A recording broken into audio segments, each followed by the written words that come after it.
আমার যে বিয়ে হয়ে যাচ্ছে তোমার কি একটুও খারাপ লাগছে না? এখানে খারাপ লাগার কি আছে? প্রত্যেকটা মেয়েরই বিয়ে হবে, এটা স্বাভাবিক। এটা খারাপ লাগার কি আছে? প্রত্যেকটা মেয়ে তো আর তোমার গার্লফ্রেন্ড ছিল না, ভালোবাসেনি। আমি তো তোমাকে ভালোবেসেছি। তোমার সাথে দেখা হওয়ার আগে কত মেয়ে আমার জীবনে আসছে, সাদিয়া, তানিয়া, বৃষ্টি, রূপা, তারা তো আমাকে ভালোবাসছে। তোমার সাথে দেখা হয়েছে, আমি তাদেরকে ভুলে গেছি। অনেক সুন্দর। তাহলে আমার বিয়ের পর যদি তোমার জীবনে অন্য কেউ আসে? তোমাকেও ভুলে যাবো। কি তুমি আমাকেও ভুলে যাবে?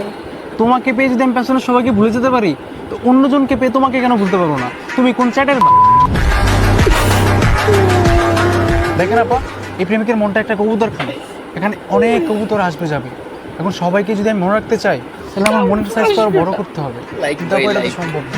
অনেক সুন্দর। বন্ধুরা, এই ধরনের মজার ভিডিও পেতে চাইলে চ্যানেলটি লাইক, শেয়ার এন্ড সাবস্ক্রাইব করে বেল আইকনটি বাজিয়ে দিন। Bye, good by.